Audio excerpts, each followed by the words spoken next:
Hello students, welcome to winning online classes. अब हम लोगों के जो फेस्टिवल है वो खत्म हो चुके हैं, तो अब हम लोग को बहुत तेजी से और सीरियसली रिवीजन करना है, क्योंकि चैप्टर्स हम लोग कंप्लीट कर चुके हैं। एमसीक्यू ऑलरेडी मैं अपलोड कर चुकी हूँ चैप्टर वाइज। अब हम लोगों को बस क्या करना है कि ज्यादा से ज्यादा सैंपल पेपर कंबाइंड जो रिवीजन है वो हमें लेकर आना है, और हर बार जो डिफरेंट क्वेश्चन हो वो कोशिश रहती है करने की, ताकि हर बार आपको न्यू एमसीक्यूज मिल सके। तो चलिए अब हम लोग स्टार्ट करते हैं। पहला एक क्वेश्चन है कि what was the other name of NATO. NATO आपको पता है बहुत इंपॉर्टेंट है।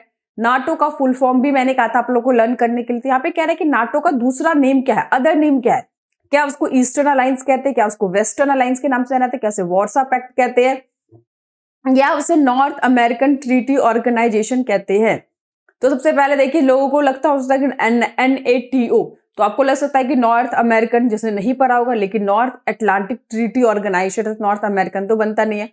वार्सा पैक्ट हमें पता है किसने बनाया था, ये जो सोवियत यूनियन था उसके द्वारा बनाया गया था, तो वार्सा पैक्ट भी नहीं हो सकता नाटो का। तो जो वेस्टर्न और ईस्टर्न अलायंस है, क्योंकि वेस्टर्न जो इतने भी देश थे उनके द्वारा इसको बनाया गया था, तो इसीलिए इसको वेस्टर्न अलायंस हम कह सकते हैं। ठीक है। और जो ईस्टर्न अलायंस है उन्होंने तो वार्सा पैक्ट बनाया था, तो इसका आंसर क्या होगा, अदर नेम हम कहेंगे नाटो का, तो क्या होगा, वेस्टर्न अलायंस। नेक्स्ट क्वेश्चन है कि which of the following statement about the Berlin wall is false, कि बर्लिन वॉल के बारे में कौन सा स्टेटमेंट है वो गलत है। पहला, it symbolize the division between the capitalist और कम्युनिस्ट वॉल। बिल्कुल सही है, क्योंकि दो भागों में डिवाइड हो गया था बर्लिन वॉल, तो यही डिवीजन था। It was build immediately after the second world war, ये गलत है, क्योंकि सेकेंड वर्ल्ड वॉर जो हुआ था वो बेसिकली आपको पता है कब हुआ था, 1945 में हुआ था, आफ्टर सेकेंड वर्ल्ड वॉर खत्म हुआ था। और जो बर्लिन वॉल है उसके बहुत बाद में बना था, तो ये जो स्टेटमेंट है वो क्या है, गलत है। It was broken by the people 9 November 1989, ये भी सही है। It mark the unification of two part Germany, और जर्मनी के जब गिराकर जो भी यूनिफाइड कर दिया था उसको, दोनों पार्ट्स को। तो इसका जो है वो जो बी है कि इंडिया की 1961 में बना था, 1945 में सेकेंड वर्ल्ड वॉर खत्म हुआ था, तो बहुत बाद में बना था, इमीडिएट तो हम उसको नहीं बोल सकते, कि 45 और 61 के बीच में लगभग 15-16 सालों का गैप होता है, तो इमीडिएटली जो हम कहेंगे कि सेकेंड वर्ल्ड वॉर के बाद ये नहीं बना था। नेक्स्ट है कि which led to the creation of USSR, कि यूएसएसआर जो है वो कब बना था, रशियन रेवोल्यूशन 1917 के बाद, बर्लिन वॉल के फॉल होने के बाद, बॉल्शेविक रेवोल्यूशन के बाद, या ए और सी दोनों। तो इसका आंसर है रशियन रेवोल्यूशन, 1917 में जो रशिया में रेवोल्यूशन हुआ था, जिसके बाद ही था ना यूएसएसआर अस्तित्व में आया था। नेक्स्ट कह रहा है कि when did India join UN, ये बहुत इंपॉर्टेंट क्वेश्चन है और बहुत बारी क्वेश्चन मैंने आप लोगों को भी दिया है कि यूएन के बनने के एक हफ्ते के अंदर ही इंडिया ने ज्वाइन कर लिया था, तो कब हुआ था, 30 अक्टूबर 1945 में। नेक्स्ट है, dash an international organization that oversee those financial institution and regulation that act at the international level. ये कौन देखता है फाइनेंशियल इंस्टीट्यूशन रेगुलेशन एक्ट वगैरह को इंटरनेशनल लेवल पे, या IMF, International Monetary Fund, World Bank, WTO, ILO. तो इसका सही आंसर जो होगा, आपको पता ILO International Labour Organization, labour से रिलेटेड जो है उनके इंटरेस्ट की बात करता है, उनके लिए काम करता है, उनके कंसर्न के लिए। डब्ल्यूटीओ वर्ल्ड ट्रेड ऑर्गेनाइजेशन है, जो भी ट्रेड होते हैं उनसे रिलेटेड रूल्स बनाता है। तो सही आंसर इसका होगा IMF, International Monetary Fund. Next कैसे कह रहा है कि social economic issues are deal by many agency of UN. हमें पता है बहुत सारे जो इकोनॉमिक है, बहुत सारी जो एजेंसी है यूएन की। देखिए इसमें बहुत कंफ्यूजन बच्चों को होती है कि एजेंसी और ऑर्गन में। एजेंसी आपको पता है बहुत सारी डिफरेंट डिफरेंट एजेंसीज है जो डिफरेंट डिफरेंट काम के लिए बनी है, लेकिन यूएन के जो ऑर्गन है वो 6 है और वो कंपल्सरी फिक्स्ड है, आपको पता ही है। उसमें मैंने बताया था सिर्फ जो इंटरनेशनल कोर्ट ऑफ जस्टिस है, जिसे इंटरनेशनल कोर्ट कहते हैं, उसका जो हेड ऑफिस है वो हेग के अंदर है। बाकी जितने भी 5 ऑर्गन है सभी के जो ऑफिस है यूएसए के अंदर ही है। तो इसमें चूज करना है कि ऑड वन कौन सा है। सोशल और इकोनॉमिक इश्यूज जो डील करते हैं बहुत सारे एजेंसी है यूएन की, तो बेसिकली इसमें कौन सा यूएन की एजेंसी नहीं है, क्योंकि इसमें ऑड वन बताना है। तो यूनाइटेड नेशन जो हमारा ह्यूमन राइट कमीशन है, ये तो एजेंसी है। यूनिसेफ, ये भी एजेंसी है जो बच्चों के लिए काम करता है। यूएन जनरल असेंबली, ये ध्यान से देखा जाए तो ये यूएन का ऑर्गन है, यूएन जनरल असेंबली, जिसमें जितने भी देश के मेंबर होते हैं सभी इसमें शामिल होते हैं, और एक देश को एक वोटिंग राइट्स है, इक्वालिटी पे बेस्ड है। तो ये एजेंसी नहीं है, ये यूएन का ऑर्गन है। यूनेस्को भी एजेंसी है। तो इसमें सही आंसर क्या होगा आपका कि ऑड कौन सा है, यूएन जनरल असेंबली, ना कि यूनेस्को। गलती से यूनेस्को हो गया है, इसको हम हटा लेते हैं। नेक्स्ट कह रहा है कि India conducted first and second nuclear test at Pokhran, Pokhran में हुआ था in the year dash and dash. ये तो पता है, अगर ये भी क्वेश्चन आ सकता है कि कहाँ पे हुआ था, तो याद रखना है आपको, पोखरन में हुआ था राजस्थान के। और कब कब हुआ था, 4 ऑप्शन दे रखे हैं। सही ऑप्शन जो है सी है, 1974 में पहला हुआ था जब देश की प्राइम मिनिस्टर श्रीमती इंदिरा गांधी थी। सेकंड हुआ था अटल बिहारी वाजपेयी थे। लोग अटल बिहारी वाजपेयी को बेसिकली बहुत लोग कहते हैं कि कमजोर प्रधानमंत्री के रूप में उनको देखते थे, जबकि सही मायने में देखा जाए तो जो अटल बिहारी वाजपेयी के अगर एक एक आप पढ़ोगे, प्रोग्राम्स के पढ़ोगे, वो कितने फोरकास्टिंग नेचर के थे। तो मोदी सरकार जो अभी काम कर रहे हैं, बहुत सारे जो काम उन्होंने किए आज से 20 साल पहले ही, जो उनकी जो ड्राफ्टिंग है, उनके ऊपर जो प्लान है, वो अटल बिहारी वाजपेयी कर चुके थे। और अटल बिहारी वाजपेयी बहुत ही स्ट्रांग लीडर थे, क्योंकि देखिए उस टाइम पे अमेरिका से पंगा लेने कोई सोच भी नहीं सकता था। ये उस टाइम पे भी उसने, जिसने नहीं देखी है, शायद पोखरन मूवी देखोगे तो आपको पता चल जाएगा कि जो अटल बिहारी वाजपेयी थी वो कितने स्ट्रांग और कितने जो है मतलब तेज तरार प्रधानमंत्री के रूप में, फालतू बोलते नहीं थे, बहुत ही ज्यादा सेंसिबल थे। आजकल के जो पॉलिटिक्स है उनके तरह वो इस पॉलिटिक्स में काम नहीं करते, लेकिन उन्होंने प्रूफ कर दिया कि जहां पे भी काम की बात आएगी तो वो बिल्कुल मतलब ठोक के काम करते थे। नेक्स्ट है कि the 3 main objective of Nehru's foreign policy, कि नेहरू की जो फॉरेन पॉलिसी है उसके 3 मेन उद्देश्य क्या थे। पहला, to preserve the hard and sovereignty, बिल्कुल था, ये तो सबसे इंपॉर्टेंट था। टू प्रोटेक्ट टेरिटोरियल इंटीग्रिटी, ये भी बिल्कुल था। To promote rapid economic development, ये भी था। To establish a capitalist system in India, capitalist system वाला गलत। तो देख लेते हैं कि फर्स्ट ए बी सी, ये तीनों ही जो है उनके ऑब्जेक्टिव थे, मेन 3 मेन ऑब्जेक्टिव। तो है इसका आंसर ए बी सी, देखिए ए हमारा जो है करेक्ट ऑप्शन बनता है। नेक्स्ट है कि what was the impact of Indo China conflict on the opposition party. आपको पता है कि इंडो चाइना वॉर के बाद देश में बहुत ज्यादा परिस्थिति बदल गई थी। नेहरू जी को पहली बार, आपको पता होगा कि पार्लियामेंट के अंदर जो नॉन कॉन्फिडेंशियल प्रस्ताव पास हुआ था इनके खिलाफ, हालांकि वो बच गई थी। दूसरा, हमने देखा जो उस टाइम पे डिफेंस मिनिस्टर थे उन्हें अपना रिजाइन देना पड़ा था। नेहरू जी के ऊपर भी काफी ज्यादा इंसल्ट हुआ था। और साथ ही साथ देश में जो बड़े बड़े जो भी मतलब देश में जो आर्मी ऑफिसर्स थे उनको रिजाइन देना पड़ा था, क्योंकि हम लोग जो भी मतलब अगर हमारा दुश्मन है, हम उनकी अगर स्ट्रेटजी को, उनकी क्या मतलब स्ट्रेटजी है, अगर हम उसको नहीं समझ पाते तो वो देश के लिए बहुत ज्यादा मतलब शर्म की बात होती है। और उस टाइम पे देश के प्रधानमंत्री भी नेहरू जी थे और देश की जो फॉरेन मिनिस्टर थी वो भी उनके पास में थी, और ऐसे में वो चाइना की जो भी नीयत थी उसको समझ नहीं पाए, तो इसीलिए उनकी काफी इंसल्ट भी हुई थी। तो साथ ही साथ देश में जो दूसरे पॉलिटिकल पार्टी, ऑपोजिशन पार्टी पे भी इस वॉर का काफी फर्क पड़ा था। तो कह रहा है क्या इंपैक्ट पड़ा था ऑपोजिशन पार्टी पे। तो पहला कह रहा है CPI was in favour of Soviet union, जो सोवियत यूनियन के सपोर्ट में थी वो और ज्यादा कांग्रेस के करीब आ गई, बिल्कुल सही। कम्युनिस्ट पार्टी जिसे हम बोलते हैं CPI, communist party of India, broke up in 1963, जी नहीं 1963 में ब्रोकअप नहीं हुई थी, 1964 में हुई थी। तो ये तो है गलत है, स्टेटमेंट है। नेक्स्ट कह रहा है alter the situation north east through the leaders of India, बिल्कुल सही, नॉर्थ ईस्ट के अंदर, क्योंकि वहां पे शुरू से एक आइसोलेशन से जो एक लोगों को फील हो रहा था कि वो अपना भारत से अलग महसूस कर रहे थे, उस सिचुएशन को ज्यादा देखा गया ताकि उनमें भी भारत के साथ जुड़े रहने की भावना, इस पर जोर दिया गया। और साथ ही साथ नागालैंड को स्टेटहुड का दर्जा दिया गया। जिसमें जो एक बी जो स्टेटमेंट है वो गलत है कि जो पार्टी है वो ब्रोकअप हुआ था 1963 में, जबकि पार्टी जो टूटी थी 1964 में। इसका आंसर है ए सी डी। देखते हैं ए सी डी क्या है कोई ऑप्शन में।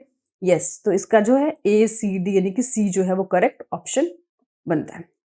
नेक्स्ट है choose the odd one odd with the respect of 5 year plan. आपको पता है कि हमारे यहाँ पे जो है 5 ईयर प्लान के हिसाब से हमने डिसाइड किया था देश में आगे डेवलपमेंट पॉलिसी बनाने के लिए।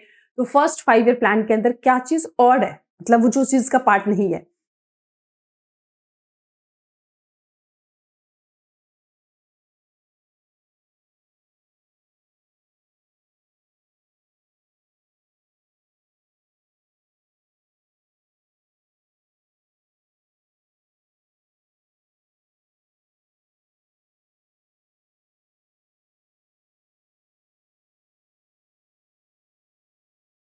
नेक्स्ट है the UN was not created to take humanity to the heaven, कि जो यूनाइटेड नेशन है वो इसलिए नहीं बना कि धरती पे एक स्वर्ग सा माहौल बन जाएगा, लेकिन इतना जरूर है कि वो नर्क होने से जरूर बचा लेगा। यानी कि ऐसा नहीं है कि यूएन बनेगा तो सारी प्रॉब्लम सॉल्व हो जाएगी, सभी देश के कंफ्लिक्ट दूर हो जाएंगे, देश में इंटरनेशनल लेवल पे शांति और पीस का माहौल हो जाएगा, ऐसा बिल्कुल नहीं होगा। लेकिन हाँ, एक दूसरे को लोग बुरी तरह से मारे नहीं, एक जो नर्क का माहौल है, हेल जैसे, उससे बचाने की पूरी कोशिश करने के लिए यूएन को बनाया गया। ये जो स्टेटमेंट है किसके द्वारा कहा गया? क्या पंडित जवाहरलाल नेहरू ने ऐसा कहा था? क्या कॉफी अन्नान ने कहा था, वो जनरल सेक्रेटरी थे उसके? क्या बान की मून ने कहा था, या डैग हैमरसोल्ड के द्वारा कहा गया? तो सही आंसर है इसका डी, डैग हैमरसोल्ड। ये बहुत इंपॉर्टेंट क्वेश्चन, अभी भी जो प्री बोर्ड के एग्जाम्स आए उसमें भी बहुत बारी क्वेश्चन बच्चों से पूछा गया, तो इसीलिए ये क्वेश्चन जो है बहुत इंपॉर्टेंट है। तो इसका आंसर है डैग हैमरसोल्ड।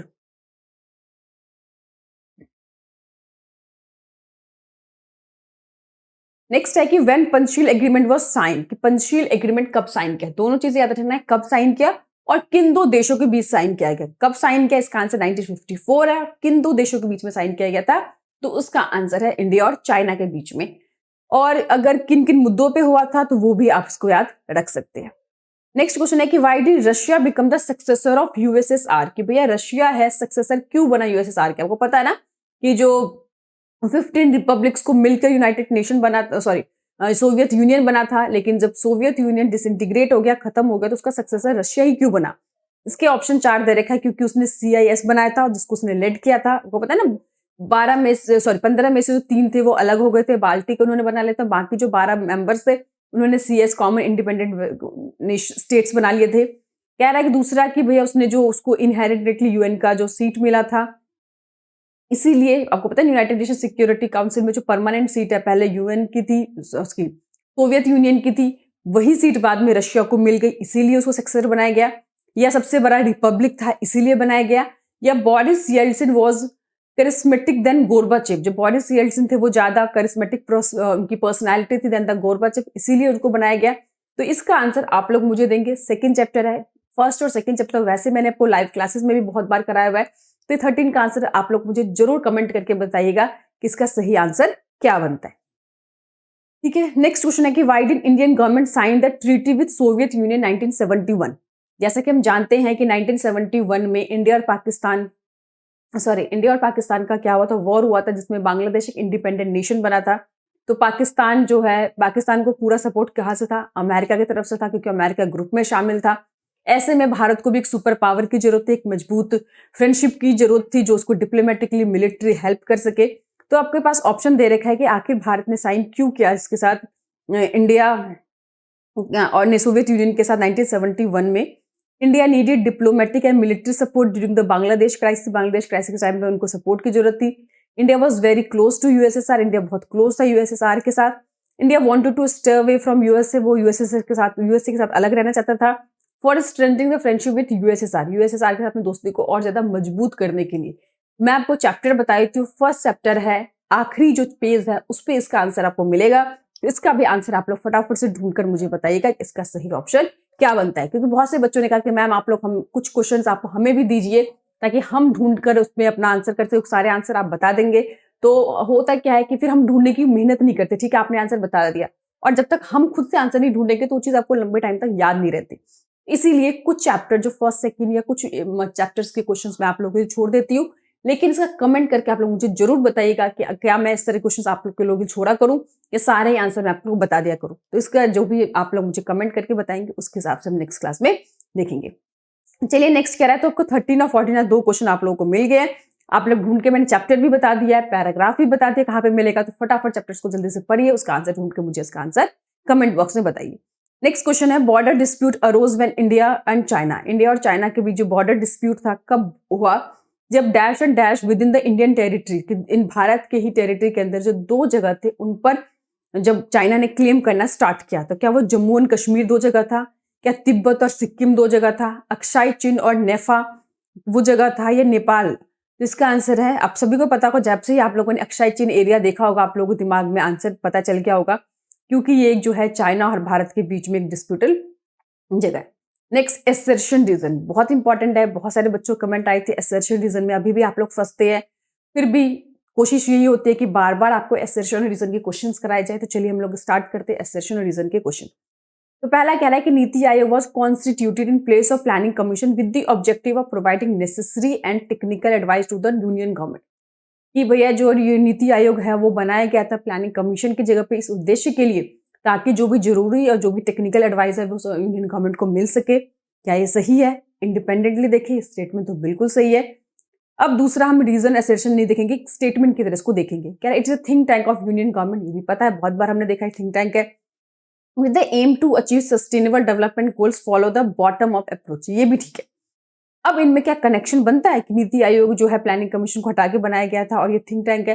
तो बिल्कुल बनता है, क्योंकि भारत सरकार की हेल्प करने के लिए, यूनियन गवर्नमेंट की मदद करने के लिए, उसको एडवाइस करने के लिए, उस टेक्निकल सपोर्ट देने के लिए बना था, ताकि वो सस्टेनेबल जो डेवलपमेंट गोल्स है उसको फॉलो कर सके, अचीव कर सके। तो ये जो बोथ एसर्शन और रीजन है वो बिल्कुल सही है, और जो रीजन है वो उसको करेक्ट एक्सप्लेनेशन भी कर रहा है।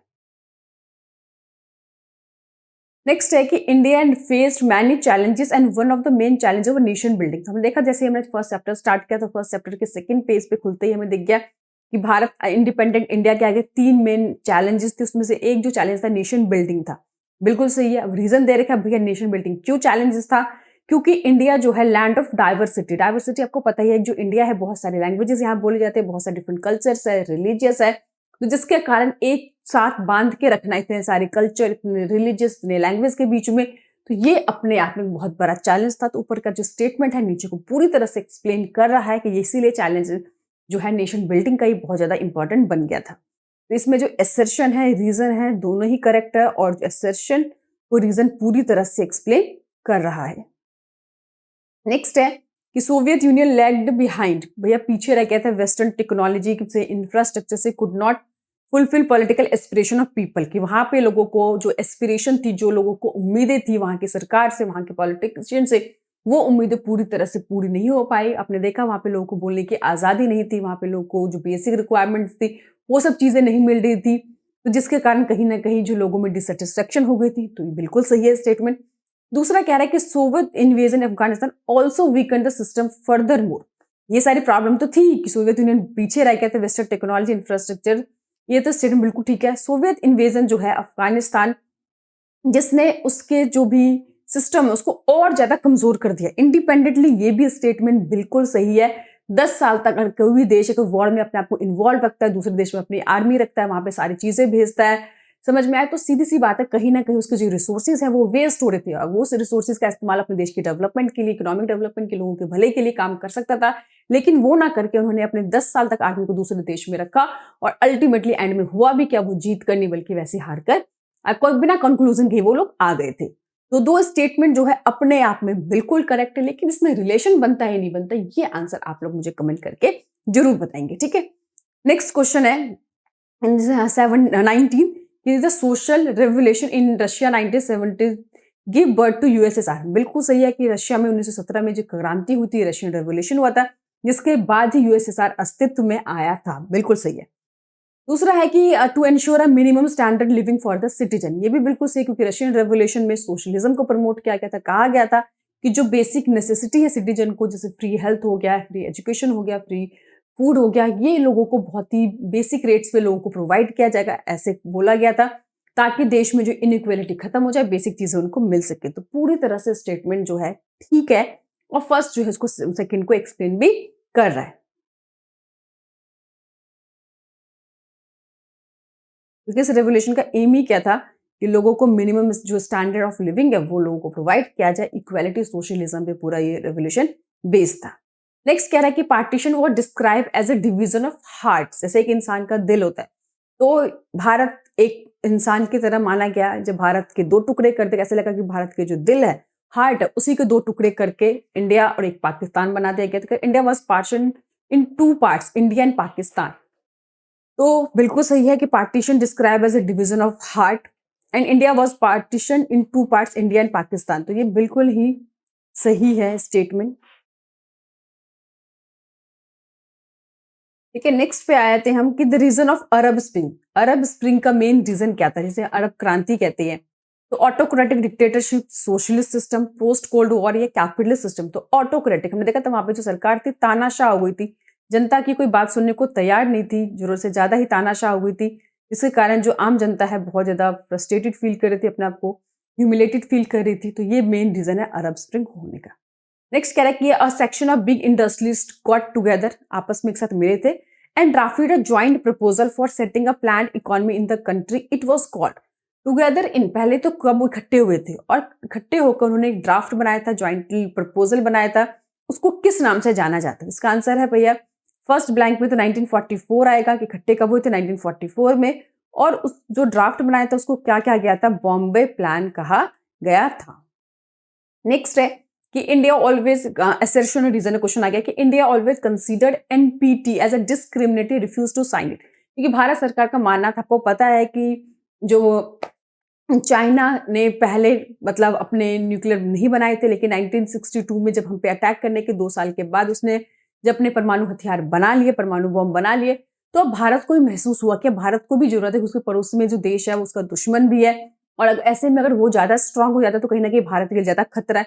इसलिए भारत ने डिसाइड किया कि जो ये जो सुपर पावर्स है, जिन सुपर पावर ने 5 जो परमानेंट मेंबर है, उन लोगों ने अपने लिए तो परमाणु हथियार बना लिए, अपने प्रोटेक्शन के लिए, अपने आप को शक्तिशाली बनाने के लिए। अब वो दूसरों पे क्या करे, रिस्ट्रिक्शन लगाना चाहते हैं कि तुम अब नहीं बना सकते। तो ये भारत को शुरू से ही, नेहरू जी को ही शुरू से ही लगा था कि ये जो डिस्क्रिमिनेटरी पॉलिसी है, ये जो भेदभाव की पॉलिसी है, उसको कभी भी उन्होंने नहीं एक्सेप्ट किया और उन्हें साइन करने से मना कर दिया था।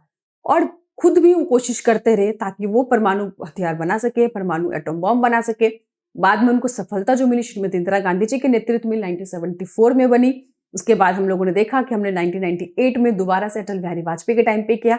लेकिन हमने एक ही चीज हमेशा बोला कि हमने जो न्यूक्लियर पावर जो बने हैं, लेकिन वो पीसफुल पर्पस के, अपनी आर्मी को स्ट्रांग करने के, ना कि अपने पावर को शो ऑफ करने के लिए, दूसरों को दिखाने के लिए।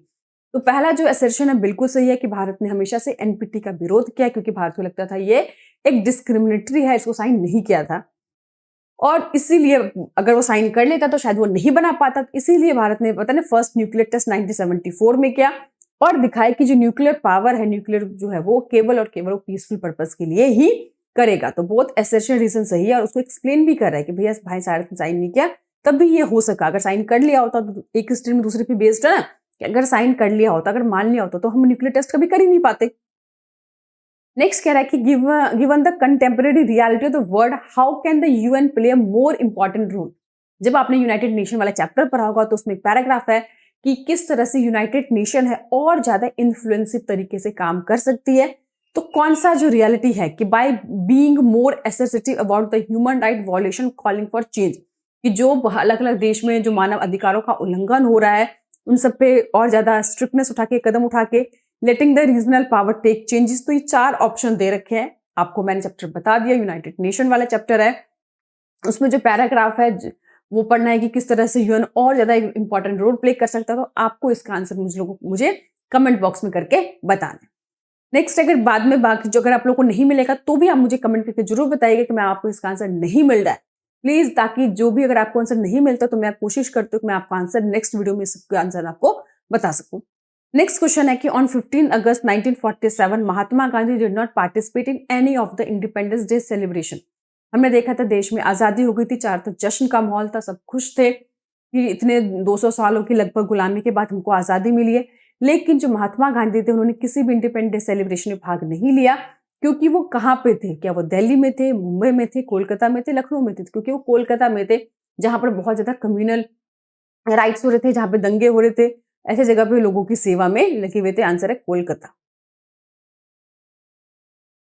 नेक्स्ट है कि Mahatma Gandhi was deeply concern. आपको पता है आजादी के बाद महात्मा गांधी के लिए बहुत चिंता का विषय था, वो किन चीजों पे डीपली कंसर्न थे? पहला, क्या मुस्लिम को भी भारत में इक्वल डिग्निटी, इक्वल सिटीजन के साथ, इक्वल सम्मान के साथ उन्हें रहना दिया जाएगा, या यहाँ के लोग उनको बराबरी का दर्जा नहीं देंगे? इस बात से वो काफी ज्यादा चिंतित थे। बिल्कुल सही है। रिलेशन बिटवीन द इंडिया और पाकिस्तान, भारत और पाकिस्तान का रिलेशन कैसे होगा? क्योंकि धर्म के नाम पे 2 देश अलग अलग हुए थे, उसके बाद जिस तरह से एक दूसरे के धर्म को लोग मार रहे थे, तो उन्हें इस बात की बहुत चिंता थी। इस तरह के जो करवाहट रिलेशनशिप की उनको बहुत ज्यादा चिंता थी। दूसरा, फाइनेंशियल कमिटमेंट टू पाकिस्तान। जैसे कि आपको पता है आजादी के वक्त पाकिस्तान से कमिटमेंट किया गया था कि उनको फाइनेंशियल मदद किया जाएगा, लेकिन आजादी कुछ महीनों के बाद ही जिस तरह से पाकिस्तान ने हम पे एक अटैक कर दिया था, उसके बाद जो देश के प्रधानमंत्री थे उन्होंने मना कर दिया था, नेहरू जी ने, कि अब पाकिस्तान को जो बाकी जो बैलेंस है वो नहीं दिया जाएगा, क्योंकि वो हमारे पैसे हमसे ही लेता है और हमारे ऊपर ही हथियार खरीद के उसको इस्तेमाल करता है। तो नेहरू जी और बाकी जो नेता थे उन्होंने देने से मना कर दिया था। इस बात से भी गांधी जी बहुत नाराज हो गए थे। नहीं, हमने उनसे प्रॉमिस किया, हमारे जो कमिटमेंट है हमको पूरा करना है। वो अनशन पे बैठ गए थे। तो इसके लिए भी बहुत ज्यादा कंसर्न थे कि क्या पाकिस्तान की जो कमिटमेंट हमने किया है वो पूरा कैसे होगा, क्यों, और ऑल ऑफ द वक्त। तो बिल्कुल सही है, सारे चीजों की उनको चिंता थी, केवल हिंदुओं को छोड़कर। पाकिस्तान में जो हिंदुओं की हालत थी उस पर उनको चिंता नहीं थी, लेकिन वहाँ के जो भारत के अंदर जो मुस्लिम लोग थे उनकी बहुत ज्यादा चिंता थी। थोड़ा बहुत शायद वो हिंदुओं की भी चिंता कर लेते तो वहां पे भी हिंदू शायद सेफ रहते। कह रहा है कि after assassination of Mahatma Gandhi which organisation was banned for some time, कि गांधी जी की हत्या करने के बाद कुछ आपको पता ऑर्गेनाइजेशन को बैन कर देता, उसमें से वो कौन सा ऑर्गेनाइजेशन इसको बैन कर दिया था? आरएसएस को, हिंदू विश्व परिषद को, दोनों को या नन? तो इसका आंसर आरएसएस। आपकी बुक में दे रखा है जो पैराग्राफ बना हुआ है गांधी जी के बारे में पूरी स्टोरी है, उसके नीचे वाले पैराग्राफ में शायद आपको मिल जाएगा कि आरएसएस को बैन कर दिया गया था कुछ टाइम के लिए।